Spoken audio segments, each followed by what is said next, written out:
What's up, everybody? Welcome back into the episode of The Lawyer You Know. And today we're continuing the opening statements of Donna Adelson's trial. We're going to listen to the defense's entire opening. What is their theory? Is it the same as Charlie Adelson? Is it more like Catherine Benoit? What is the strategy for Donna Adelson and her team? We're going to find that out today. And we're going to go through the first 5 or 6 witnesses that were called on day 1 of trial, plus already some admonitions from the judge to Donna Adelson before the first day of trial is over. Let's get to it.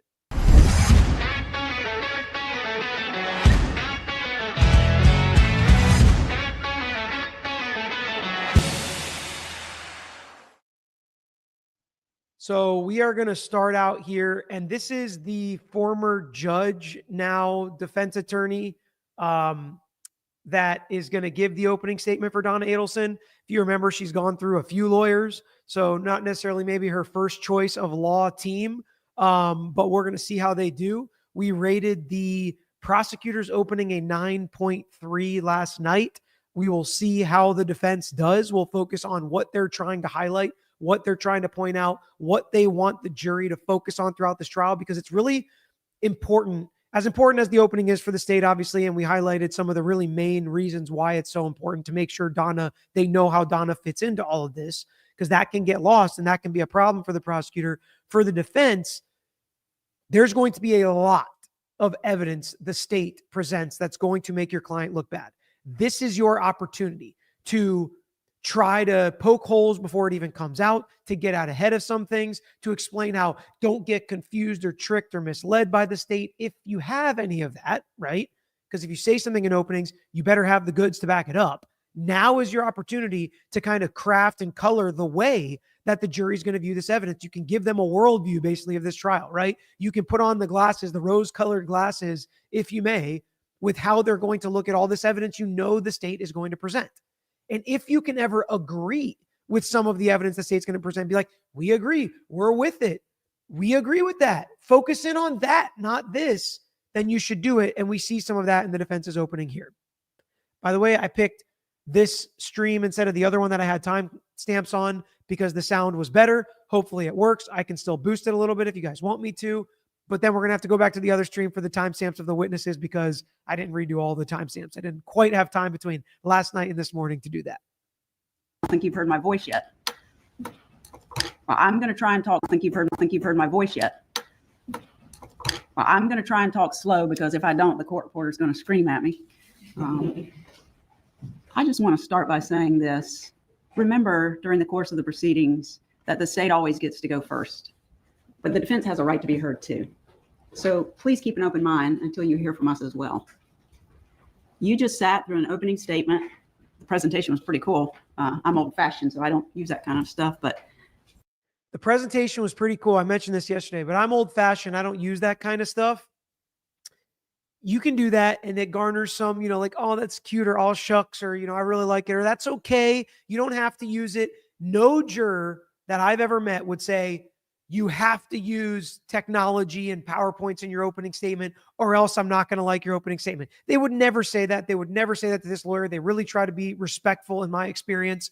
But subconsciously, in their mind, what's easier to follow? What's easier to pay attention to? Who do they think is maybe more organized or has this case put together better? I'm not saying that's true. I'm saying what it looks like based on your presentation. So that's what you have to think about if you're a lawyer. It's not just like the aw shucks thing or, I'm old school, so I use paper. They don't. My dad says stuff like this sometimes. From my perspective, what I think of as a lawyer is, how can I get this jury to understand this case the best? Not to think, oh, I'm showy or flashy or look at how cool my PowerPoint is. I'm trying to get them to paint the picture in their mind and to paint the picture I see, not the picture they see. That's important. For an hour, you heard about this killing. And we're going to talk about that in a minute. And you heard an awful lot about why they think Donna Adelson has the motive to kill Danny Markel. And you heard an awful lot about what other people did in this case. But not a single piece of evidence was discussed that shows that Donna Adelson planned this, hired anybody to do this, or intended that this happen. And I just want you to be mindful that when we're at the end of the case and the judge gives you the instructions, and he gives them, I won't do that. When he gives you the instructions, he's not going to give you an instruction that says the state has to prove motive. He's going to give you elements of each offense, and he's going to say that each element of each offense has to have actual evidence to prove that. Not motive, actual evidence that those things happen. And so, again, I'm going to repeat some of the things I said during the states because it's the exact opposite. When motive is bad for you and they can prove motive, you've got to focus on the fact that motive is not something they have to prove. The judge is never going to tell you they have to prove motive. Everybody knows motive is good to have, and that's how the jury usually comes on board, and that's how all of this works. But in this scenario, she's like, motive is not everything. You can have motive, and she's right that you can have motive and not commit a crime. I don't know if she actually says that. I would have said that. I would have said a lot of people have a motive to do X, Y, and Z, to steal money, to rob a bank, right? A lot of people have a reason they would like to rob a bank. That doesn't mean they robbed the bank. I would have said that. I know it's argument, but I would have slipped it in.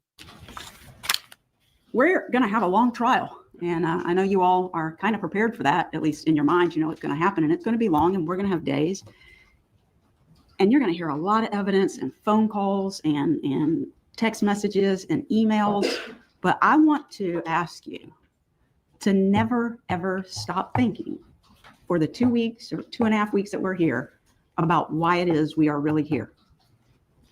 Not just because Donna Adelson is on trial, but because 2 men killed Danny Markel. Don't forget Danny.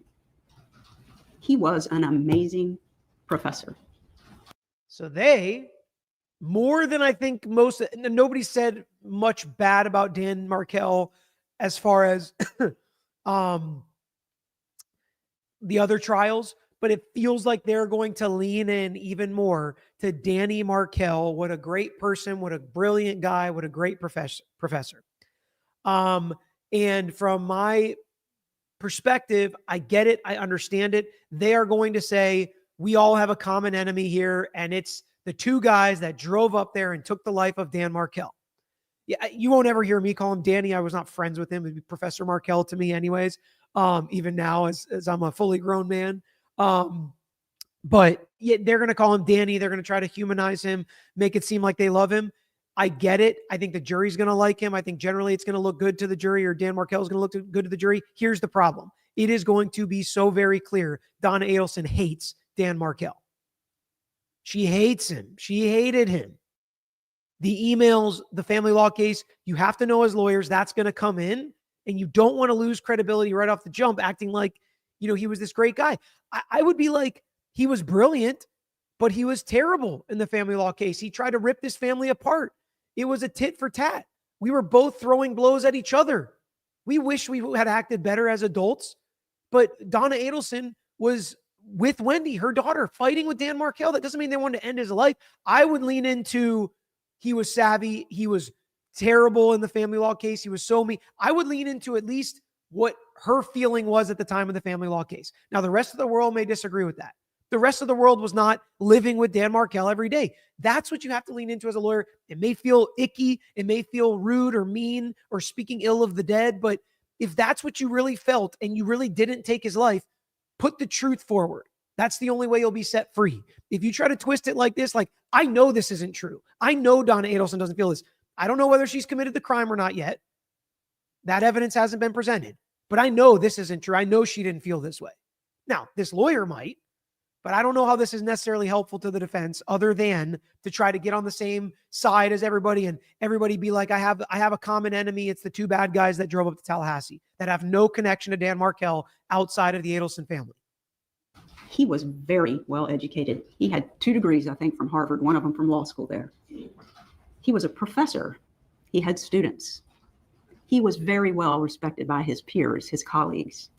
He traveled all over the place to talk at conferences. They wanted him there for him to come and speak.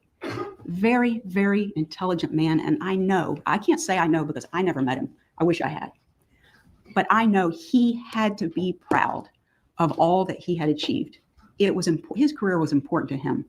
Him continuing to educate himself so that he could get tenure at the law school as a professor. He worked very hard. He earned a lot. What he did not earn was for somebody to do this to him. You're going to hear that Wendi Adelson, the daughter of my client, was married to Danny. And I'm not trying to be informal when I say that. I respect Mr. Markel, Dr. Markel, but because so many people in the trial are going to refer to him as Danny, I'm going to do that if that's okay. But I don't mean any disrespect by doing that. More important to Danny Markel than anything in the world were his little boys. He had 2 little children when this happened to him, a 3-year-old and a 4-year-old. When the divorce first happened, when Wendi moved out, he did not want the divorce. That was in 2012. And they squabbled during the divorce. They did. Each side argued. They squabbled during the divorce, okay? Don't downplay this. I really wouldn't downplay this, because the motive for the emails and the actions and the hate of Donna Adelson towards Dan Markel was the family law case. They didn't squabble, they fight, and they were nasty about it. Like every it's not actually true every divorce, but maybe you put something in there like every single contentious divorce is. That doesn't mean that they took his life. And if the jury says too bad, that is motive, then it is what it is. But to me, it's one of those things where I'm starting to feel like they're not being honest with me. Like they're saying, this is not my right hand. That's like we said, I think it was Amber Heard or something, where it's like she was on the stand and she was saying things and we're like, we know that's not true. It almost feels a little condescending. So it's a fine line, right? Between really showing respect for Dan Markel, for the victim in this case, and some sensitivity and sympathy to that, and then going too far into say things that are going to be opposing facts that nobody disagrees with. Argued for their side. The other side argued for their side. That's what happens in divorce. Divorce is not fun. Divorce is not usually friendly. Some of us have had friendly divorces, but not everybody does. And a lot of things were said. I think she's referencing jury selection when she said some of us have had friendly divorces, because that was a big part of the jury selection. If you remember, the lawyers would ask, did you have anybody got divorced? Was it contentious? Did it go to court? And a lot of people actually said no, which if I am the defense on this case, that would make me nervous. It's like, no, my divorce was perfectly fine. Now, you might think it'd be helpful for the defense because it's like, oh, people got divorced and were never even mad at their spouse. That's good. Again, they have the family law file in this case. They're going to be able to tell these people hated each other. And if you had an amicable divorce, you're going to look at this divorce and be like, whoa. But moving forward to 2014 is where we're going to concentrate on, because that's when Danny was killed. And in 2014, they want to focus on way past the divorce. Let's go up to 2014, not all the divorce filings, because that's irrelevant. It's before. Not really. 14, with these little boys that he had. The divorce had been over for a year. Relocation, the opportunity, even discussion about it, ended. On July 31st, when the final judgment was entered, relocation was over. The state told you that. The court denied it with prejudice. All right, so let's think. Why are they mentioning this? Well, the defense is trying to say any motive that Donna Adelson or the Adelsons had was over after that final order by the judge. The state has arguments against that, but let's just go with what the defense is saying. They're saying, yeah, it was a divorce, it was contentious, but that was over. Let's get to the relevant time period. It was a whole year later. So they're going to have to prove nobody cared about that anymore and they weren't still trying. That's kind of what the defense is saying here is we're going to prove that motive didn't exist. Obviously, the defense doesn't have a burden of proof, but that's kind of what she's signaling to the jury here. She could never raise it again. Nobody was fighting anymore about where these little boys would be. Danny advocated for not only himself in the divorce, he advocated for his children. They are an important part of his life. He wanted as much time as he could get with them. They ended up splitting the time equally between Wendi and Danny. Their schedules changed a little bit on how they worked that out, but it was 50%. This bug is driving me crazy too. What in the world is that? Sorry.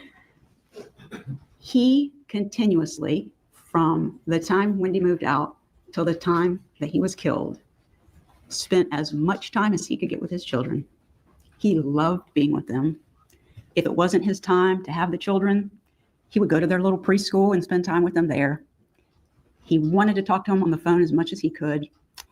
You guys are way younger than me, so maybe you don't even know about this, but I guess there was a thing called Skype. I don't even know if it still exists, but I guess. Wild reference to say, have you guys ever heard of something called Skype? Skype is something that was big a long time ago and is already out and gone now. So I thought that was a wild reference to say that's how she introduces Skype. I would have been like, this old thing called Skype that now we've replaced with FaceTime, basically, in video chat. But Skype was basically the first video chat. Zoom, ever heard of Zoom? It's like, that was a wild reference to me. Not a big deal. Doesn't kind of go either way. I was just like, what is she saying? Just like FaceTiming, but doing it on your computer. And that's how he wanted to talk to his kids, so that he could see them when he wasn't with them while he spoke to them. Now, at 3 and 4, it's kind of hard to wrangle them to sit down in front of a screen. So Danny came up with a really good idea. When he Skyped the children, it would be most of the time after the kids had had their dinner and had their baths, where they're kind of calmed down. They're not in their little running around state. And he would read bedtime stories to them. And he didn't have his little kids. He still wanted to know that when the children went to bed, they didn't forget about Daddy. And he made sure that didn't happen. These kids are not deprived of their father. Their father was brutally taken from them. Not just when they were 3 or 4, or 5 or 6, or 7 or 8, but up into their teens. They lost the opportunity because someone took it from them to grow up with a father, to have his involvement and influence in their lives, to talk about what he did as a kid and share his experiences. All of that was stolen from him. That's very important. This Skyping that he did with his kids, Mrs. Adelson, when she had the little boys, actually arranged so she could do that with him. And I think that's a really good fact, actually.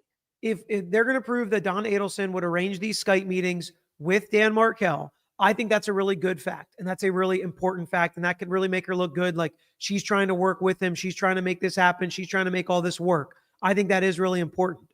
I don't know how true it is. And again, it's going to fly in the face of so many other facts that come in this case. But like, generally speaking, okay. So maybe she hated what he was doing, but she didn't hate his guts to the core. Maybe they're going to try to prove something like that.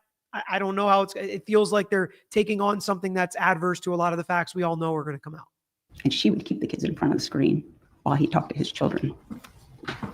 You've heard a lot about how she hated him. She said some ugly things during the divorce. Pretty foul things, actually. But you're going to learn through the evidence why that was occurring and how she was actually interacting with Danny. They're two very different things. That's kind of like going down the road I was saying, like, it was about what he was doing in the divorce. It wasn't about him personally. We'll see.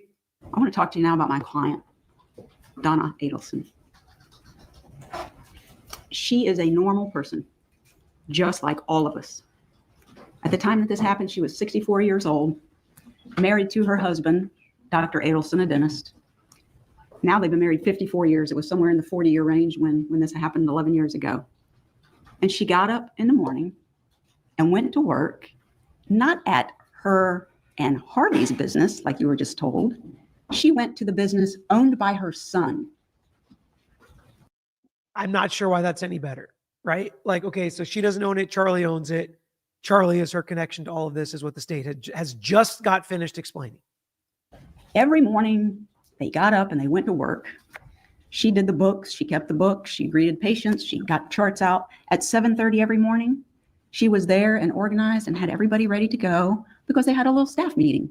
So everybody can know what to expect, what patients they were going to see, what they were going to take care of.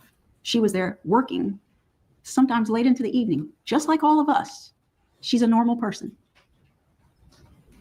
People who know Donna will tell you that she is not the person that the state is portraying her to be.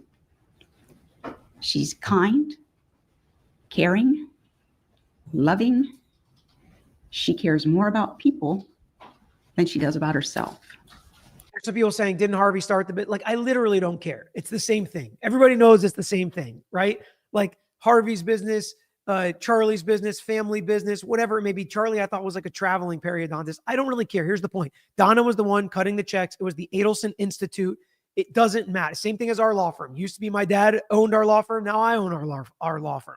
And my mom still works at our law firm. She used to work there more. She works there a little less now. She still works at our law firm. It doesn't make a difference for how they're trying to connect this entire family in this conspiracy. And that's you got to pick the right nits as a lawyer.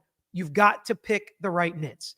Where are you going to point something out? Where are you going to show the state's just dead wrong? Yeah, it has to matter. It can't just be, oh, They said Wednesday. It was actually Thursday that this trial is going to start. It's like, that doesn't matter which day this trial starts. Not relevant.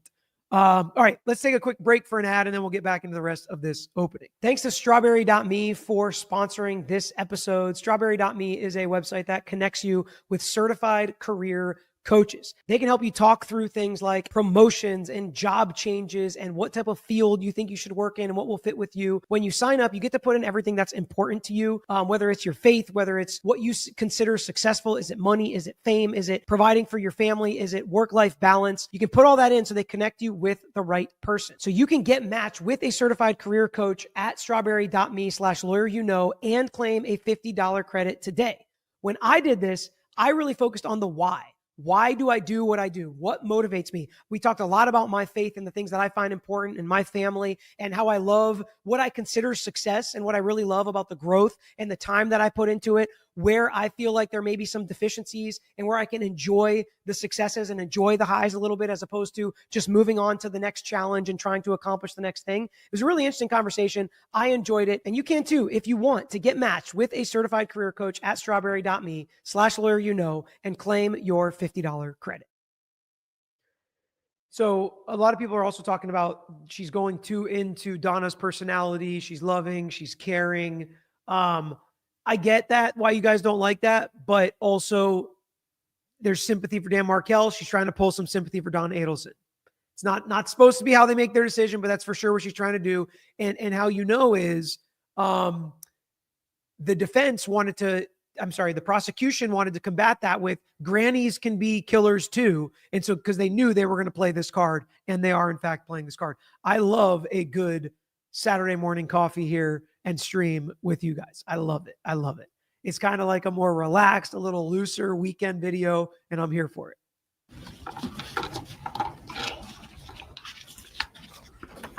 Now, what happened on July the 18th of 2014? You've heard the state describe it, but I want to talk about it for a minute.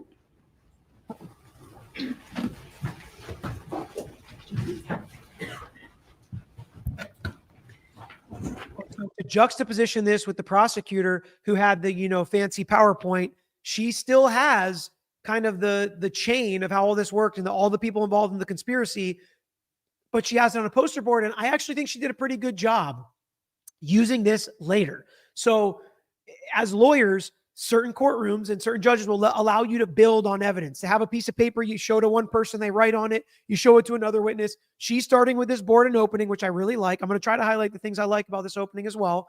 She explains it the way she wants to in opening. This is her time to shine. She's going to use this type of thing with one of the witnesses, Luis Rivera. And the way she used it with Rivera, I thought was really effective. And the more you can do that, the more you can make the state's case your case in chief as the defense. And the better and more you can do that, the better it goes for your client usually. Peter, podcast eyed. Maybe you could talk to Rob or Runkle. They seem to have never heard of this case or anything around this. Oh, yeah. Yeah, I'd love to. They're doing a bad job of getting ahead of all this bad evidence. So when you get my grade for this opening, remember how difficult this is for defense attorneys. It's graded on a scale. They have a very tough case here. They have a very tough case. The state is going to be able to prove to you some of the things they were talking about.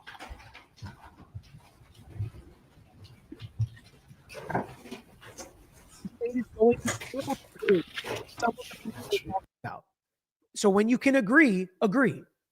That makes you look good as a defense attorney. Can everybody see it okay? No. Oh.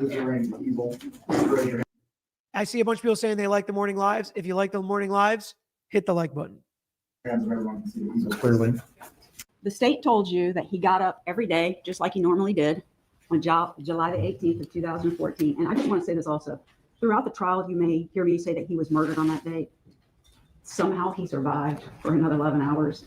But in my opinion, all the evidence is going to show that what killed him took place on the 18th, and he was just able to survive long enough into the next day. So on that date, July 18th of 2014, these two men, Sigfredo Garcia and Luis Rivera, followed Danny all over town. Started at his house, followed him to the school where the little children were going to school, the preschool where he dropped them off, watched him drop those kids off, followed him to the gym, waited outside the gym for him, followed him to his house, pulled up in the driveway. Mr. Markel is talking on the telephone to someone, and he notices someone's coming into his driveway. And while he's talking on the phone and says something about needing to see who this is, he turns and looks in the direction. And this man, Sigfredo Garcia, is holding a revolver. And he points it at him. And you may hear testimony that there's some evidence that maybe he tried to, you know what you do in defense when somebody's going to hit you or whatever, you put your hands up. He saw this man pointing a gun similar to this at him. And in that instant, I cannot fathom how terrified he must have been when this man shot him, not one time, but twice. So she's sounding a little like a prosecutor here, right? A little like a prosecutor digging in on protecting the victim and how scared he must have been because these are the bad guys. Point to the bad guys. CMK said a day late with this, defense made a big deal about Prax being Charlie's business was to show he had the money and means to do this on his own. He didn't need Donna. Have a blessed day. I don't think it matters whether it was Charlie's or Harvey's. It's the Adelson Institute. And the point that they made about Donna being the state was that she cut the checks. She knew they were paying Catherine McBanois, and they're gonna have to prove she knew McBanois didn't actually work there, whether it was Harvey or whether it was Charlie. I do think it's very obvious so far, and we're going to talk about it through some of the witnesses. Donna Adelson's team has no problem, at least somewhat, pointing the finger at Charlie and Wendi to get the heat off her. One of the shots is almost right between the eyes. He was brutally murdered by this man. This man, Luis Rivera, who you've heard them mention in the state's opening, traveled with this car. This is an actual picture. She stepped away from the mic, by the way, so for a couple minutes, it's not going to be great. I'll repeat, make sure you get everything she's talking about. But the poster board, she's pointing to all the bad guys, showing how far removed the Adelsons are, and showing that this has nothing to do with Donna. I'm going to show you who really did this, and we agree with the state on as to who did this. Of the car, and the state's going to show it to you. This is the Prius that they were traveling in. This is a surveillance photo that the investigators were able to find to know that it was a Prius that they were looking for. This man supplied the gun and drove the car following Danny, drove it up into the driveway less than 3 feet away from Mr. Markel, whose engine is still running, and he's on the phone, and he waits while this man kills him. He hears the shots. This guy, Mr. Garcia, runs back to the car where Mr. Rivera is in the driver's seat, and he's the getaway driver. Supplies the gun, knows what they're going there to do, kill him, and drive off. They drive off. The state can prove that about Sigfredo Garcia and Luis Rivera. But they're not on trial here, right? You heard they've already been on trial. Then you're going to hear, as the state said, that they can prove that, everybody can see okay? They can prove that Katie McBanois, her name's Catherine, some people call her Katie, they can prove that she's the one who set it up. This is the father of Katie's children. This is his buddy that was recruited to go along on this trip to kill Danny. They can prove. Like they really agree with the conspiracy all the way up until it gets to their client, right? It's like, oh, this makes perfect sense until it gets to Donna.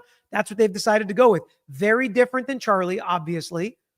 Charlie's double extortion could still work, though. It's like they're creating a theory that Donna didn't know and she's on the outside, but that Charlie's defense could still work. And that's important for a couple of reasons. Number one, Charlie can testify, and he can testify consistently with how he did at trial.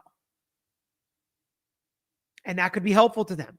Charlie can also help them. Say, I didn't tell my mom about everything. I don't remember exactly what he said about that. I think his mom did know, but at a certain point. So she'll have to deal with that as well. But it's kind of a hybrid of she didn't know, she was too far on the outside, what we would think Wendi Adelson's defense might be, and then Charlie's extortion defense is kind of a hybrid of the two. Lindsay said, you taught us to get ahead of bad facts and don't open with stuff you can't prove. She has not been watching The Lawyer, you know, haha. We'll see, right? We'll see. It's a long trial. It's just started. We're a half day through witnesses, basically. That she arranged these guys to do it, and that she's the one who paid them the money that was in stacks stapled $100 bills, all $100. Well, there might have been something other than $100 bills, but each stack was $1,000 stapled together. And you're going to hear testimony that that's exactly what he did with his money. He kept it and saved it for a long time. And you're probably going to hear testimony that this happens on July 18th, and on July the 19th, Mr. Adelson, Charlie Adelson, which is her son, gave approximately between $130,000 and $138,000 that he had in his safe that he collected and stapled together. His money went to her, not Miss Adelson. They can prove and have that he paid her to get them to kill Danny Markel. That's what they can prove.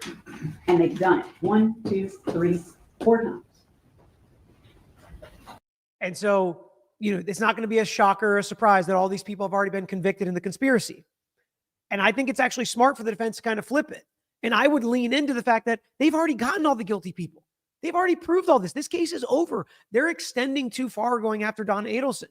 They've proved it 1, 2, 3, 4 times. They've gotten all the bad guys. It should be over. It's kind of what they're leaning into, right? To flip that bad fact that, well, everybody the state says is in the conspiracy so far, they've been able to prove it. They've been able to win, like the Patriots versus the Jets or the Dolphins or whatever we talked about yesterday. So it's like, they've already proved it. It's a good fact for the state. You try to flip it for the defense and say, they've got all the bad guys. Chris K, Peter, why did she make a specific point about the time of death really clunky?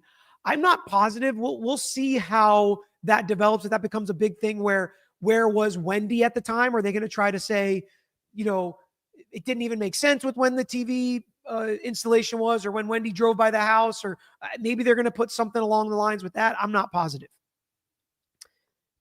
Question, Peter, do you think it comes off strange to the jury for the defense attorney to put on like has the victim's interest in mind? So a lot of defense attorneys do this in different situations and scenarios when you feel like it's appropriate. This is one, she's acting like, and we've seen it in a lot of family cases, right? Like the husband loved the wife. He's so sad. He's so broken up. The mother of his children is gone. He would never do this. We've definitely seen it before. And really, it all depends on how the evidence is going to come out. This one can really come back to bite them because they have Donna Adelson's own words towards the victim, Danny Markel.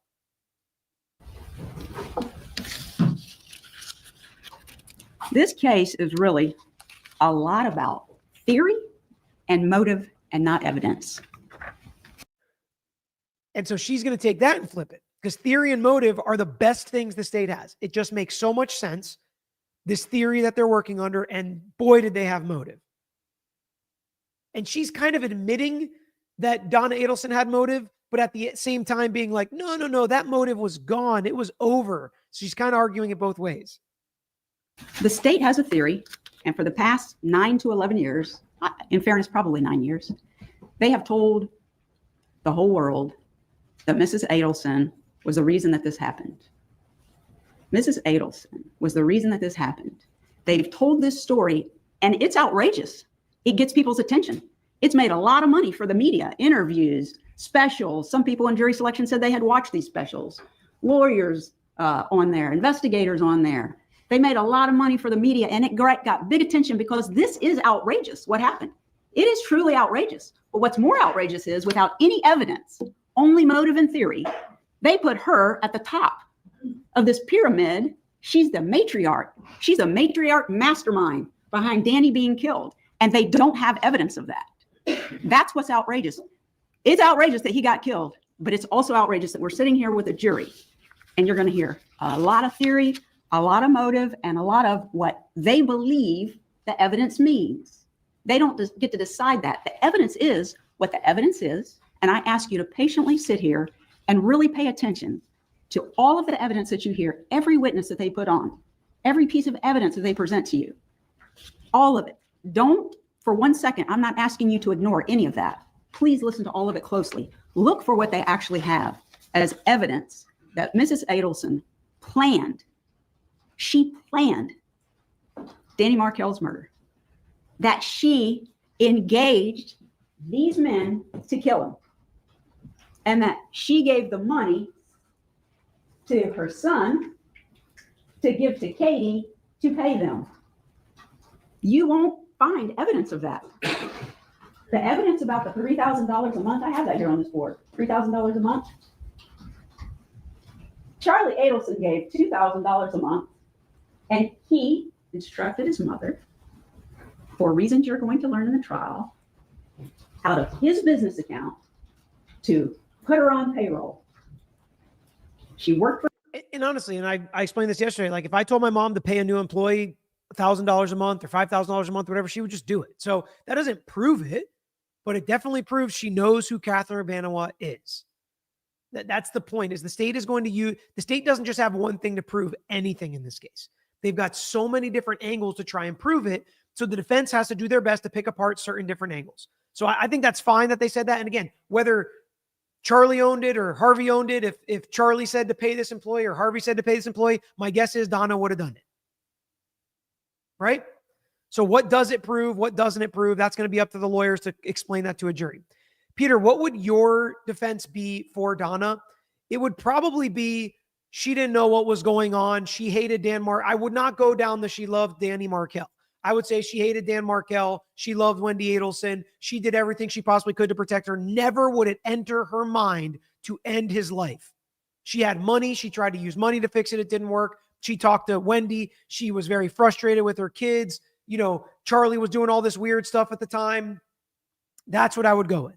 And then if you have to eventually get into Charlie was extorted and whatever, and you got to go down that theory. I don't know all the facts and what they know in the background, right? But from what I know, she didn't know what was going on. She would never resort to this. She resorted to anger, mean talk, just like Dan Markel did, right? They weren't nice to each other in the litigation, and then money trying to pay him off. That's what she knows how to do. That's how she's fixed her problems the rest of her life. Never has she ever done something like this before. Something probably like that, you know, granny, soccer mom would never do this. But again, there's just so many bad facts that there is no perfect defense to this case. At least from what I know from prior trials. We'll see how it comes out in this trial, though, because she's presumed innocent right now. Question, can the defense try to say that she found out after and was complicit in the cover-up, but not the actual planning? Well, in a conspiracy to commit this type of act, you can be a conspirator prior to, during, after, so that could create some problems as well, but that would go against the state's theory that she planned it and wanted it. I don't think that would be a successful attempt, though. Wait, Peter, are you going to go to this trial at all? So there is one day that I might be in Tallahassee that I could potentially pop into court for if I leave earlier than I was planning to. So the answer is maybe, but I'm not going to make any guarantees or promises to the people out there. Peter, do you feel like Donna's defense team is throwing Wendi and Charlie under the bus? To me, it seemed like it. I would say that they haven't thrown them completely under the bus yet, but they're definitely leaning in that direction after just one day. So we'll see. So the prosecutors are doing this to make money for YouTubers. I thought that was kind of a funny comment. It's like, you know, prosecutors always love to do that. Prosecutors just love to get stuff on TV and for podcasters and YouTubers. That's a swing and a miss, in my opinion. For him, and she paid that money. It's this man's money, not Donna Adelson. That's pointing the finger at Charlie Adelson, literally. It's this man's money. At the end of listening to all of the evidence, we're going to have an opportunity to make closing arguments. And the judge is then going to give you, well, he's going to give it before, he's going to give you all of the instructions on what it is that you have to decide. Did the state charge and then prove that Mrs. Adelson committed a conspiracy? Not one of the elements, all of the elements, proven by evidence, not theory, not motive. For each count, then solicitation, all the elements. So while you're listening to the evidence, you don't know what those elements are, but think about what each thing it is that the state has alleged. She planned it. She got people to do it. She intended that he die. That this woman wanted to take away the father of her grandchildren for the rest of their life because of relocation that happened a year ago and was done and over. And at the end of the case, because there's not going to be evidence that she did this, keep an open mind. Listen to all of it. We're going to ask you to find her not guilty of every single count. Okay, before we get into the testimony, will Charlie fall on the sword for his mom? So absolutely not is he going to fall on his sword, because that would be ending his case and ending his life. But I do think he's going to come and testify for her, or at least be good for her, about the conspiracy, and that she didn't know, she wasn't taking part in this. She wasn't guilty of committing this crime. I do think he is going to be helpful to her, but he's not going to say, I did it, I'm the guilty party, my mom is completely innocent. That's kind of what I would consider falling on the sword, John, but I think he is going to help her. Okay, let's get to some of the witnesses here. First witness is James Geiger, the neighbor. I guess we might as well show you guys what all these people look like as we do this recap, instead of just me telling you who they are.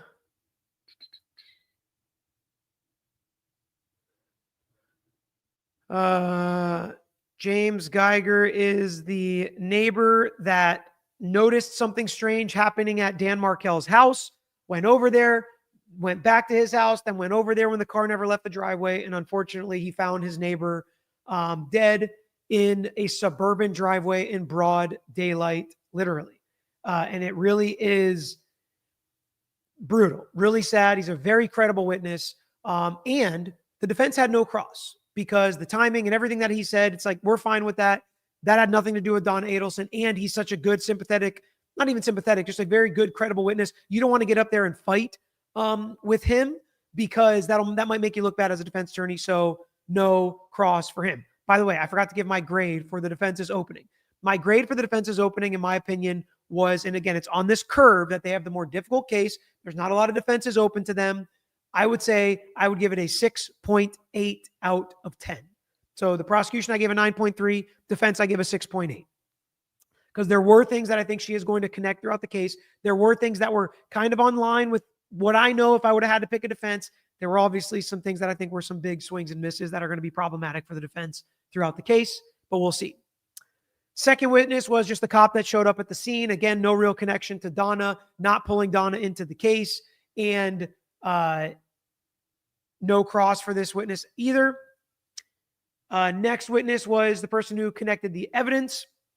And again, to me, you can see how quick the state moved through these witnesses. Like, they were up and down in 10, 15 minutes. Just go ahead, get the evidence you need, put the person on the stand, move on to the next one. No cross. Don't labor over things. Don't make it so that the jury has to sit there and be bored throughout this entire case. They did a really good job moving them quickly. This person, again, collected evidence. Then the next witness was the medical examiner. And then I did want to play a little clip here. After the break, or kind of before the break, Donna Adelson was making some faces, nodding her head, stuff like that through the trial. Again, we're talking about, this is the fourth witness and she's already doing this. And we know that the prosecutors want to make sure the jury's not overly sympathizing with Donna Adelson. And we kind of know that the defense is leaning into that a little bit. So I think there's been a couple sidebars. I think the prosecutor was like, hey, Donna Adelson's making all these faces, making these noises. Can you please tell her to stop? And this is what the judge did. Judge, this witness can be excused, and this might be a good time to take our lunch recess. Very well. Dr. Clark, you may step down, sir. Have a good day. Members of the jury, we are going to take our lunch break at this point. As you have been previously instructed, I'm just going to remind you again, you are not to discuss this case with each other, or you made this instruction. Please return at 1:15. So it's right after this that he comes back and admonishes Donna Adelson already.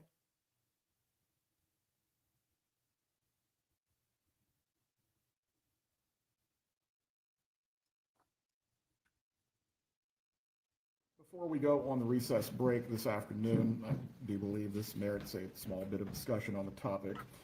The matters that we've discussed at sidebar concerning emotional responses, I do feel it is important at this point, Mrs. Adelson, when the testimony is occurring or the evidence, I know you may have a natural reaction, but as best possible, you need to control your reactions concerning any head movements, any expressions of disagreement, or any emotional outbursts. The jury must decide this matter on the merits, on the evidence. Do you understand this? Very well. I do not wish to do this in front of the jurors at all, but it's very important that you are able to control your emotions. Do you understand what I'm saying? Does either party need to be heard before we So not only does he tell her, you better stop this, but he also throws a little warning out there. I do not want to do this in front of the jurors. So right now, jurors don't even know anything happened. Maybe they saw the responses from Donna Adelson. Maybe they didn't. But the point is, the judge, whom everybody watching this case loves the judge. Imagine how the jury feels. Okay, jury always loves the judge, even when you don't think they do in other cases. But from this perspective, he's telling her, I'm going to do this once right now behind closed doors. But if this keeps up, I may have to say something in front of the jury. And if the judge admonishes the criminal defendant, which I still don't think he should, I think he should give her more warnings because it's just such a big step. And that is something that could literally prejudice the jury against the defendant, or to make them think that the judge doesn't like the defendant. But we'll hold that. And if it happens, we'll deal with it. But you got to be very careful doing that in front of the jury. But he is warning her, like, stop. Because if I do it in front of the jury, they're not going to like it. They're going to like me, not you. Okay. Next witness was Officer Isom, who was one of the lead officers on this case. He interviewed Wendi, went through the family law case. They moved the family law case in. And now we get to hear, what did Donna Adelson have to say about Danny Markel, who they just spent half their opening statement talking about how great he is and how, Donna really liked him and, not really liked him, but set up Skypes and made sure his kids could talk to him. And then the jury hears this on day one from the fifth witness that the state calls. And again, in short order, let's listen to some of the comments that Donna Adelson made about Dan Markel. States 64. Defendant Donna Adelson use any strong language against Dan Markel? Yes. Did she call him any names? Yes. I would ask you to review States Exhibit 64, tab DD. Donna to Wendi. And did she call Dan any names in that email? She calls him Elvis. How about asshole? I know it's in here. Take your time. And it's sorry, there is some giggling, right? Like, the prosecutor knows this case so well. She's pointing him to the direction. Maybe she's leading, maybe not. It doesn't matter because it's an evidence. So you can do stuff like this. But you got to be careful with the chuckles and giggles when you're talking about the victim and the names that this defendant called that victim. You don't want anybody to think it is a joke or it's anything less than motive to take his life. That's what you're trying to prove as the prosecutor. Sometimes when you get too comfortable with a case, that can get lost. And sometimes if you are sarcastic or funny, which, sometimes I can be sarcastic, you got to be careful about that in the trial. CJ said, is it usual for a judge to go back to being an attorney like Fulford, one of the defense attorneys in this case, the female defense attorney is a former judge? I don't know anything about her past, really. I know she was a former judge. Is it usual? I would say, I guess it's most of the time. I don't know. Yes, it does happen. I don't know if I would say it was usual, right? A lot of judges stay a judge forever till they retire. But if you're done being a judge, a lot of times, yes, you do go back to being a practicing attorney.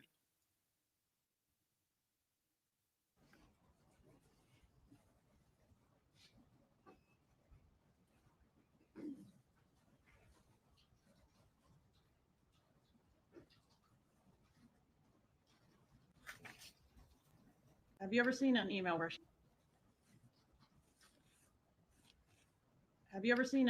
she called him an asshole? I've seen an email, but I don't see it here. Okay, let's move on. Yeah, and that's the tough part, right? About preparation, doing this so much. This should be easy. You tab it out for him, whatever. Like, he's your witness. You're putting this into evidence. You can make this simpler and easier. They did get the point across, but they're also not done. There's still more that they're going to read. Tab M, please. Emma? M as in Mike. Emma. I guess tell us who it's to, who it's from, and the date, please. It's from Donna to Wendi, March 6th, 2013. Does she call Dan Markel any names in that email?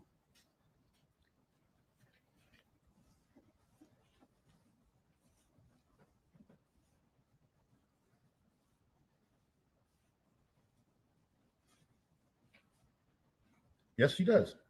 What names does she call him? In this particular email. That she has tab M. I don't know how he can't find it. The attorney does look annoyed. You're right.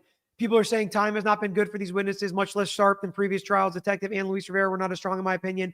Maybe either people are getting overly confident. As time goes by, it gets more difficult. That's why this is not the normal way to prosecute cases like this. So people are noticing that, and it's you still got to get the job done. And I've had a witness on the stand that wasn't as prepared as I thought they were. I thought I was spoon feeding it to them, and it didn't. So it does happen. But it's tough. And it is this, they still get their point across, in my opinion. After the first paragraph, it says that she calls him a major fucker. Please refer to tab Q, a May 3rd of 13 email. And does it reference Wendy's relocation efforts? Yes, Does it indicate that Wendy's relocation efforts are extremely important to Donna Adelson? yes, Please reference tab V as in Victor, a June 25th email. And now she's just leading. This is already in evidence, so judges will give you some leeway because you could technically just read it if you want to. Practice. Surprise, no objection to attorney's comment after witness responses to question. Example, defense saying, I'm glad you said that. Where I practice, okay, after an answer would be admonished.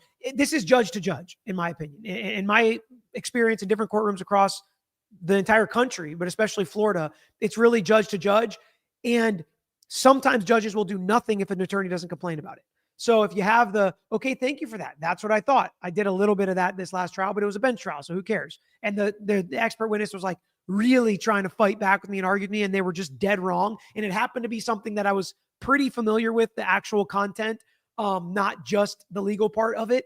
So it does happen sometimes, but the other side didn't object at all. I usually think you would need an objection for that, or a certain judge that's going to really be all over this case and jump in whether or not an attorney even has anything to say. Are you familiar with the court filing in which relocation was denied? yes. Do you know on which date relocation was denied?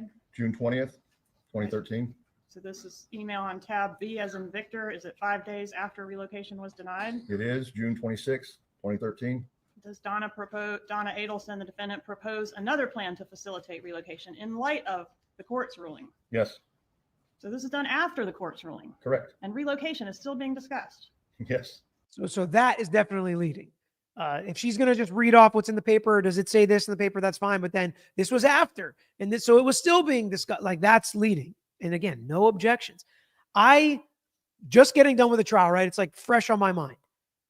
You can change the other side's case with proper objections and legal arguments. Make them do it right. Make them be a lawyer. Make them adapt. Make them ask it the right way, not tell their answers, their witnesses the answers when they're on direct. And it's a really important tool that you have to have as a criminal defense attorney or as a trial attorney generally. You have to have that tool.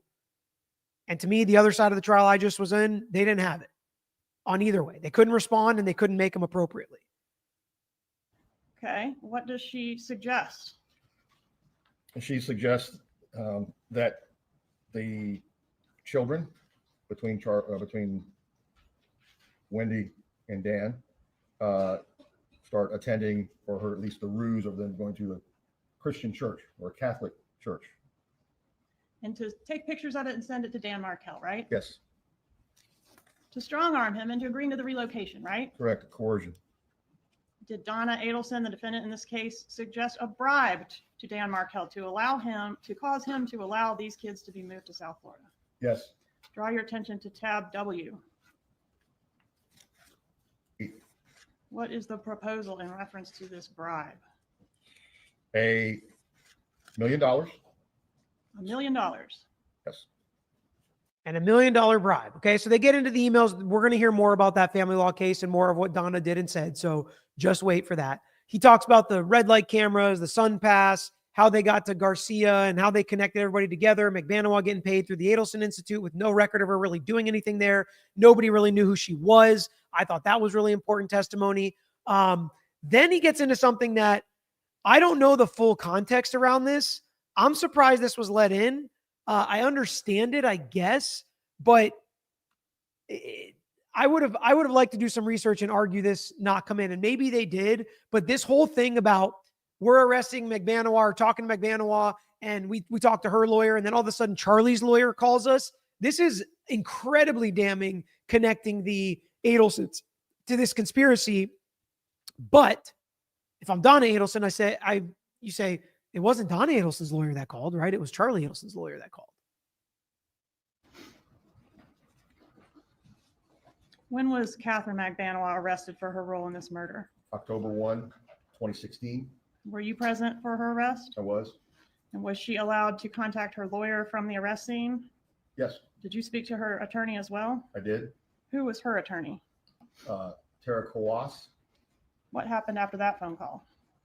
After Ms. Magbanwa was placed into a car for transport to the Broward County Jail, way less than 20 minutes later, I received Way less than 20 minutes later. So why don't you just say 5 minutes or whatever it is? But way less than 20 minutes later, after McManus was getting arrested, who calls him?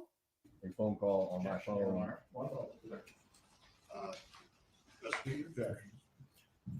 Scotland, please lay the foundation. So while Ms. Magbanwa was detained on scene, where she was arrested in the daylight hours, she was allowed to place a call to her attorney. She spoke to her attorney.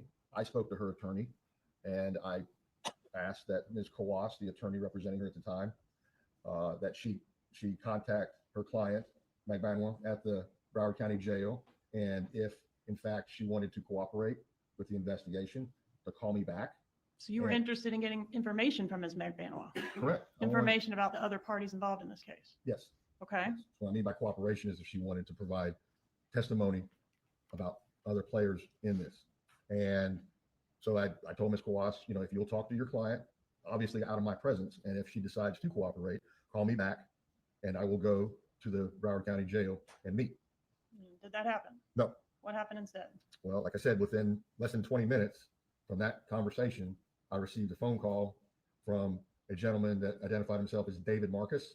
Instead, he was an attorney representing Charlie Adelson. And that's pretty damning.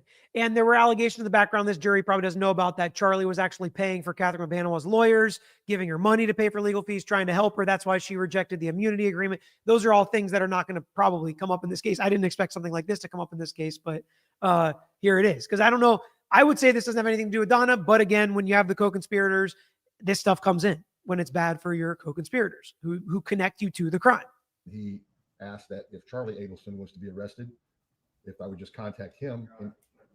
There's relevance. This is not co-conspirator question. Specifically as a co-conspirator aspect, Ms. Kappelman, you need to keep the examination focused on that. Members of the jury, as to the last. So again, there's his objection. And listen to what the judge is about to do now. And then you need to keep the examination focused on that. Members of the jury, as to the last objection, I will sustain it. You may continue, Ms. Kappelman. So it was sustained. So he waited until now to object to this. It was sustained, but the jury already heard all this and it's bad. But somehow, some way, it gets worse on cross. Okay. So he finishes up testifying about the investigation, and on cross, they talk about how Harvey and Donna shared an email. Some of them were from Harvey. On redirect, they get up and say, well, some of them are from Donna too, right? Like, you don't know how dentists keep records, but specifically on this point, listen to what happens on cross here. Listen to the questions the defense attorney asks and the answers that come. Like, I would have probably stayed so far away from this entire conversation on cross. It's not even funny. Outside of saying it was Charlie's lawyer, not Donna's lawyer, right? That's it. And moving on. But here we go. No, I do not know that. You don't know if any of the employees' files had evaluations or And working on people's mouths and so forth, that there would be, I was only seeking, This is just basically like, you don't know how dentists keep records. and only had cause to seek for Magbanwa. And when Ms. Magbanwa was arrested, you testified that you received a call from someone who identified himself as Charlie's attorney, correct? After her arrest, the gentleman that called my number was he identified himself as an attorney for Charlie Adelson, Not Donna Adelson. not Donna. Now, is it unusual? That's where you should have stopped. Not Don Adelson. No. Okay, now move on. You got your point. That was really good. He actually really did that really tight. I don't remember him doing it that tight the first time I listened because this really went bad. For Charlie Adelson, Not Donna Adelson. not Donna. Now, is it unusual in an investigation like this for a defense attorney to contact you about whether or not there's a warrant for their client's arrest? Why are you asking that? Not somebody who did nothing wrong, who shouldn't be worried about getting arrested like Charlie Adelson, right? I guess the flip side to that is Charlie's like, well, I knew I was coming next because of the blackmail and the extortion. And, I knew that there was this, like, no, dude, no. So he asks the one too many questions and listen to where this answer goes. for a defense attorney to contact you about whether or not there's a warrant for their client's arrest? I wouldn't say that. If I can, I think this cop's like, you're really going to ask me this? If it's normal, if it would surprise me, it's a pretty open-ended question that he's going to be able to explain his answer. And he's like, okay. it was shocking to me that within that short a time frame, the only way that this person would have knowledge would be from McManus' attorney. So there would be contact between McManus' attorney and this person identifying himself as Charlie's attorney. You just let him make the connection for this jury in case they didn't make it themselves, where the prosecutor probably would not have even been able to let him speculate. That's pure speculation. You don't know how this information got out there, but now he's been able to speculate in response to the defense attorney's questions as to that there's an obvious connection between McManus and Charlie Adelson, and their attorneys are talking, and bada bing, there's the conspiracy. Short, very short time. No media, nothing had been divulged. So what you found unusual was the short time frame, not the phone call itself. No, it was immediate, and I'm basically telling Kawas, if your client wants to cooperate, contact me. Don't call somebody else that's a co-conspirator, their attorney. Oh, it just keeps getting worse. He's like, don't call your co-conspirator, call me so you can flip on. I mean, it's like locked and loaded. They've got this conspiracy. Like, this line of questioning to me, I think a lot of the jurors are like, why are we even here? Why are we even here? We know this is a big conspiracy, but we've already heard all the names. We've seen the pictures. We've seen the presentations. Like that was a really, that was potentially the worst part of day one for the defense, I thought. You didn't receive a call from anyone identifying themselves as Donna's attorney in that instant, did No, you? sir. Okay. Which you already had that. This lawyer already did a really good job to get that out right in the beginning. It should have just ended there. Those questions to me, not great. Okay, then the next witness was Luis Rivera, who's already been convicted of ending the life of Dan Markel in this case. He's also in prison for something else. He cooperated and got his sentence cut down to 19 years. We're going to listen to a chunk of his testimony. To me, every time he testifies, he comes off as very credible. Like, he's like, whatever, I'm just going to tell the story. I'm a bad guy. Like, I'm a bad guy who did bad things. I'm paying for it now. Let me tell you what happened. We're going to listen to a chunk of his testimony. And we're also going to listen to most of the cross-examination of him, which, again, I thought was interesting. Proffer, did anybody tell you what you needed to say there? No, ma'am.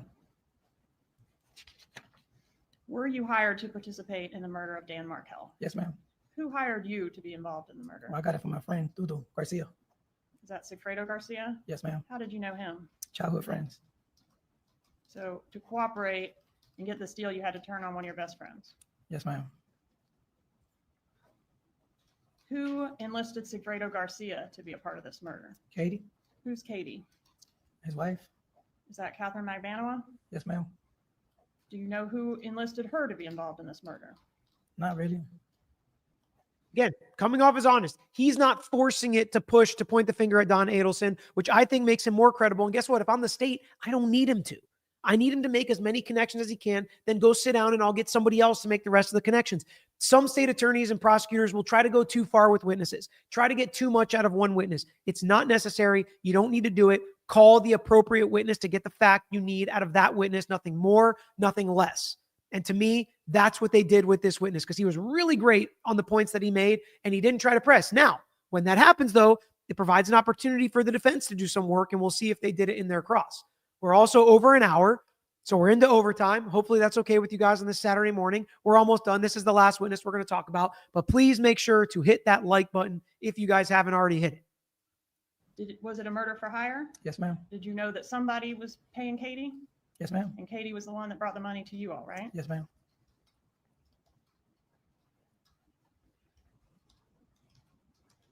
And what was the purpose of this murder as you understood it? That they wanted the kids. Who wanted the kids? Wendi. Okay.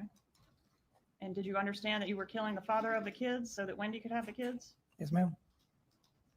Have you previously referred to a dentist being involved? Yes, ma'am. Who was the dentist? Charlie. And how was he related? Katie. So now, after he didn't know who paid Katie or who wanted this to happen, now he knows the dentist, he knows Charlie. So he's even going to take it one step further. He's not going to get all the way to Donna, but he does get them to Charlie. He's boyfriend, side piece, whatever you want to call him. All right, so Katie was the wife of Garcia, but also the girlfriend of the dentist? Yeah. Did you have any contact with the dentist ever? No. Did you have any contact with any member of the Adelson family? No, ma'am. Everything went through Katie, right? Yes, ma'am. What did the dentist, if you know, have to do with the lady in Tallahassee who needed her kids? I don't know nothing about him. I don't know nothing about that family. Who was in charge of getting I like that. I don't know nothing about him. I don't know nothing about that family. Azam said, literally, my bedtime story. Thanks, Peter. Sorry, Azam. Probably not the best bedtime story, right? It doesn't make you want to just go to sleep after hearing this testimony. Very cold. Like, he's credible, but he's not like somebody I'd want to be buddies with. He's very cold in how he describes this. Very matter of fact, $35,000 for something that ended up putting you in prison for most of your life. Like, it's not, he's you know, I think Sleuthy said credible but terrifying. I think that's pretty good summation. the money after the job was done? Katie, How much were you to be paid for your part in this crime? 35. $35,000? Yes, ma'am. Did you know the total amount that the job paid? No, not really. Did you know how much Garcia got? 40, I believe. $40,000? Yeah. And did you know how much Katie got? No, I don't know. I can't remember. But I think it was like 40. I think it thought it would be like 100, something like that. Okay, somewhere in the neighborhood of $100,000. Yes, ma'am. Was it a one-time payment or was it a payment that occurred over time? What you got? No, it's a one-time payment. What did you know about the man that you came to Tallahassee to kill? I don't know nothing about him. How did you know who to kill? Constituto, Garcia, How did he know? Katie. Did he have some information about the man you were here to kill? Yes, ma'am. Tell him what that was. I was a piece of paper with his picture on of his face and the address. Picture of Dan Markel's face Yes, ma'am. and the address of what, where he lived? Of his house, yes. Did you and Rivera refer to each other, I'm sorry, you and Garcia refer to each other as brothers? Yes, ma'am.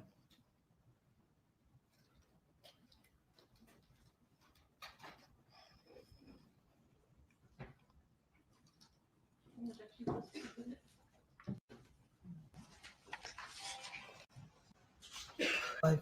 How many, you ever been to Tallahassee before you came for this case, related to this case? Never in my life.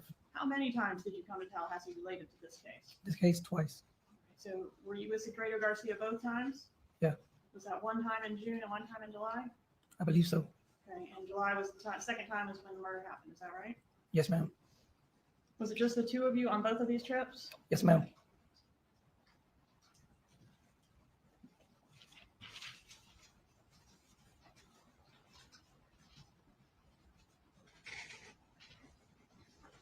Objection states 44.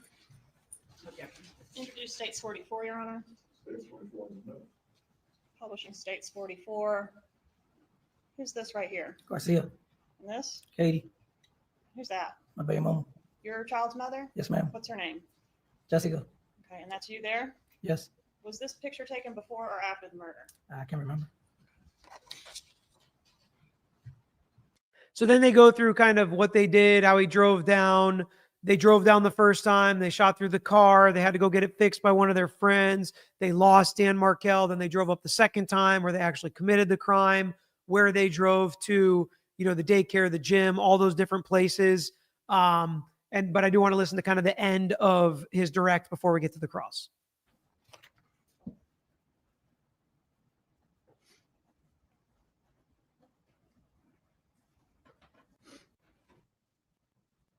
Know that the dentist, did you know where the dentist lived? Nope. Did you know that the dentist had a safe full of money? Nope. Did you know that the dentist was going to be paying for at least part of this murder? No. And if you had known that the dentist had a safe full of money, would you have driven all the way to Tallahassee to do the murder to then get the money? No. What would have been a better idea? Yeah, I think this line of questioning is improper the way that she's asking it. There was an objection. The judge overruled it. I think it's leading in speculation. She's literally leading him to speculate if then type of deal, telling him obviously you would have gone and gotten it from the dentist, as opposed to what would you have done if you knew the dentist had the money? That could be speculation, but he's asking himself if he had that information, what would he do? Obviously go to the dentist. But again, the judge is letting the prosecutor do this in the most simplified and clean way, which to me makes it so much easier to present it to the jury, but is not necessarily within the rules of what you're supposed to be able to do in trial practice at certain times. She is definitely in control of this courtroom. And I think if people loved the defendant and, if she was prosecuting Karen Reed, potentially, people would be like, it's so unfair the way that she is just able to ask questions however she wants to, because there's definitely points in this, not always, but there are some snippets here and there when it's her witness on the stand that she is just taking their hand and walking them down, pulling them down the street, as opposed to letting them lead her down the road of their own testimony. Knowledge of his own actions and what he was thinking at the time. Well, Answer the question. What would you have preferred to do to get the money? I went and robbed them myself. That's the better answer or question. Answer the question. What would you have preferred to do to get the money? I went and robbed them myself. Did you suggest to Garcia on the way out to Tallahassee that y'all could just go to whoever had the money and rob them instead of doing this murder? I had mentioned something like that. Yes. But That's leading as well. Garcia said that wouldn't work, right? No. That's leading as well. Nothing further. Cross-examination. All right. So let me see here. Yeah, let's listen to Chunk Across. They're at sidebar first. That the Good afternoon. Good afternoon, Mr. Garcia. Excuse me. I said, good afternoon. Good afternoon. I just want to make sure I understood your testimony. It was your testimony that the first trip you came up on, you scoped out. Sleuthy, exactly. She did this with so many facts. She led him when she said she threw it over the overpass in the ocean somewhere on the way to Miami. Like, those facts don't come in as clean if you say, what'd you do with the firearm? And then he explains it. And then somewhere else it's explained a little bit differently, or he could be impeached. Like, that's why you can't lead. It's not the lawyer testifying. It's not the lawyer. And I know people are going to get mad at me about this because that's just how it is when people hate the criminal defendant and like the prosecutor. And I get it. I think the prosecutor's great. I think the prosecutor's great in this case. And I'm not a big fan of Donna Adelson myself personally. I still think she is presumed innocent. I still think the prosecutor has to prove this case. And I just think as this trial goes on, maybe you'll be able to notice it more. The prosecutor kind of does what she wants in this case, both of them, but especially Georgia Kappelman. And that's part of, being a good lawyer, controlling the courtroom. But if you're the defense attorney, you keep objecting, you keep protecting the record, you keep making the judge make the call, because it's the witness's credibility. And if the lawyer is just able to tell the witness the answer, it makes him look a lot more credible, and it makes it go a lot easier and a lot smoother and a lot more of a chance your client gets convicted, as opposed to make the witness actually tell the story. The state chose to bring this case 11 years after it happened. They chose to do that knowing it's more difficult for witnesses to remember what happened 11 years ago. So you've got to prove a case 11 years later, and that's part of the difficulty. That's part of it. It's how it works. Mr. Markel's house, correct? Yes, ma'am. And that he was going to be taking his kids to school. So when he came out with the kids, you're trying to follow him to the school, correct? Yes, ma'am. And you got lost. He lost you. Yes, ma'am. Okay. And the second time that you came up, you knew he was going to be taking the children to school. And so you followed him to the school, correct? At daycare, yes. Yes. And then you knew he was going to be going to the gym, right? I didn't know he was going to the gym. I just followed him. You followed him to the gym. Yeah. Okay. And then you followed him to his house. Yes, ma'am. And that's where he was killed. Yes, ma'am. And the woman who wanted him to be killed, past you and Sigfredo and Katie, the woman who wanted him to be killed was Wendi Adelson, correct? Yes, ma'am. So this is Cross. She's leading him appropriately. And who brings up Wendi Adelson? She does. The person who wanted Dan Markel dead was Wendi Adelson. Now, again, maybe she didn't throw her under the bus, but maybe she untied her shoelaces so she'd trip as the bus is driving by. Because they are definitely pushing the jury to look at Wendi Adelson, to look at Charlie Adelson, to look at Garcia, to look at Rivera, to look at Katie, but not Donna. And I think that's the right move, frankly. I think it's the right move. You're defending Donna. If Donna will allow you to do it, you push for it. I think this is the right move to do. Georgia won an award for being excellent prosecutor in Florida last year. I agree. I think she's a great prosecutor. I'm not going to say she's not a good prosecutor. It doesn't mean I'm going to, it's going to be roses and whatever the whole time, right? That I'm just going to agree with every single thing she does. And frankly, if there are no objections, with the defense is objecting some, not enough in my opinion, this is the way she asks questions, like, it kind of is what it is. But It was she wanting her children, correct? Absolutely.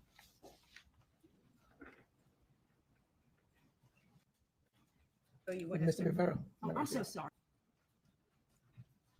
Garcia, I'm going to show you with what has Mr. been. Rivera. Oh, I'm so sorry. I am so Twice. sorry. That's like a cringeworthy moment. And then she almost taps him on the shoulder to say, I'm sorry. But then she remembers like who the person is in the witness stand. It's not Detective Isom anymore. It's like, oh, wait, maybe I shouldn't tap you on the shoulder. Calls him by the wrong name. That's tough. But watch her hand come in the screen and almost tap him on the shoulder as she apologizes. And he was not happy with it either. Mr. Garcia, I'm going to show you what With has Mr. been. Rivera. Oh, I'm so sorry. I am so Twice. sorry. I apologize. Mr. Rivera, I'm going to show you what's been marked as Defendant's Exhibit 50. Could you take a look at that and tell me if you recognize that? Yeah. And what is that? Like a profile of everybody's face. Okay. And did you make some marks on this for me and then sign it on March the 11th of 2025? Yes, I did. Just hold on to that for a second. All right. So again, this is good defense attorney work. They talked about it in opening. They talked about it with him in his deposition. They had him label things on a piece of paper that they were going to use as a demonstrative aid and maybe an exhibit in evidence. I don't know. Later on. So to me, this is a defense building their case and tying it all back together. So I like kind of the overview of how they're doing this. And this is a big piece of it.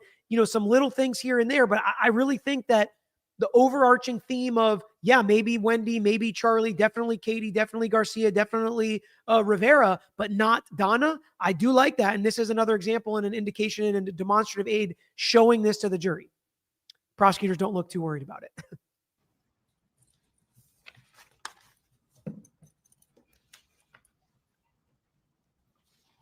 Mr. Vera, when we met with you that day, taking your deposition, I presented that to you. You gave us information about what had happened, pretty similar to what you talked about here today, correct? Yes, ma'am. And when we were done talking about those things and some information about Sigfredo and Katie, I presented you with what's in front of you as Defendant's Exhibit 50, correct? Yes, ma'am. And I asked if you would put the number 1 and circle it next to the person you know as Katie, who you said was in charge of this whole deal, correct? Yep. And did you do that? Yep. All right. And then I said, would you put a number 2 next to the person you say did this killing? Yes. And you did that, correct? Yes, I did. And that was Sigfredo Garcia. Yes, ma'am. The first one was Katie McBanwell, correct? Yes, ma'am. And then I said, would you put a number 3 next to yourself on the paper? And did you do that? Yes, ma'am. And you're the one who got the gun that was used to kill Danny Markel, and you drove the car that day. You didn't shoot him, right? Yes, ma'am. Okay. And then I said, if you would, please put the number 4 next to the man who was killed, and you did that with Danny Markel, correct? Yes, ma'am. And then I said, if you would, put the number 5 next to the lady that wanted the man killed. And did you do that? Yes, I did. And was that with Wendi Adelson? Yes, I did. Then I asked you, She literally had him label Wendi Adelson. So I got to be honest. I don't think any other trial has Wendi Adelson felt like more of the conspiracy than this trial. And I believe she is a witness. She might be the first witness on Monday. I think she is going to testify very soon. And this defense team is putting her at the center of this conspiracy as the woman who wanted the victim dead. I think this was the best part. If I pointed out the worst part of the day for the defense, I think this was the best part of the day for the defense. if the 2 people Now maybe they're just pushing Wendi right under the bus because they are putting her at the center. on the top of the page, Yes, I did. and was that with Wendi Adelson? Yes, I did. Then I asked you if the 2 people on the top of the page who have their pictures there and the names Donna Adelson and Harvey Adelson, you see those on the top? Yes, ma'am. I asked you, as far as you know, were they involved in any of this? And you said no, correct? Yes, ma'am. So I asked you to put X's next to the people who on that page were not involved in this. Yes, ma'am. And you did that. Yes, I did. Thank you. Just one moment. And that's it. That's the end of cross. And if I'm the defense, I say their star witness put X's next to our family or next to our client's name and her husband's name. He knew everybody who was involved. He's the one that did it. Look at he diagrammed this for you. Now, obviously, if you're the state, you say, you know, the train car and this person didn't talk to the next person and everybody was only supposed to know what they were supposed to know because Adelsons are smart and they built this conspiracy, of course. But you got to pick a defense, right? There's no perfect defense. But in this case, I thought that was great. I thought that was great. They had him diagram it at a prior deposition. They're using it today. They used it in opening. That's their theme. That's their theory of the case. And in order to do that, they got to point the finger at Charlie. They got to point the finger at Wendi. They're willing to do that, which is the best opportunity for them to win this case. So they ended on somewhat of a high note for the defense, if we could say that, after day 1. Overall, I think it's going to be a difficult case. But to me, a very, very interesting, fast-moving day 1, which usually is points and props to the prosecution to be able to move this case down the road. But I'm glad you guys were here to hang out with me on Saturday morning to work through all of this.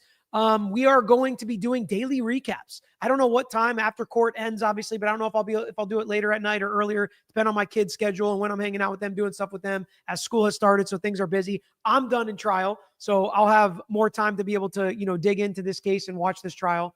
But I really appreciate you guys all joining me. Hopefully you hit that like button. If you're following this case, hit subscribe, hit the reminder bell. So whenever we go live to do these recaps and reactions and answer your questions, you can be here hanging out with us, talking about the Adelsons to see about the next step in the justice for Dan Markel and his family. I appreciate you guys being here. Until next time, I'm out of here. Thanks for watching another episode of The Lawyer You Know. If you enjoyed the episode, please hit the thumbs up and share with your friends who may be interested here on YouTube. And don't forget to subscribe. You can also follow us on Instagram, X, Facebook, and TikTok. And don't forget to check out the Lawyer You Know podcast featuring new episodes every week. And if you have a case that you want to personally talk to us about in your life, if it's a personal injury case, wrongful death, catastrophic injury, car accident, truck accident, or slip and fall case, please email us at lawyeryouknow@gmail.com.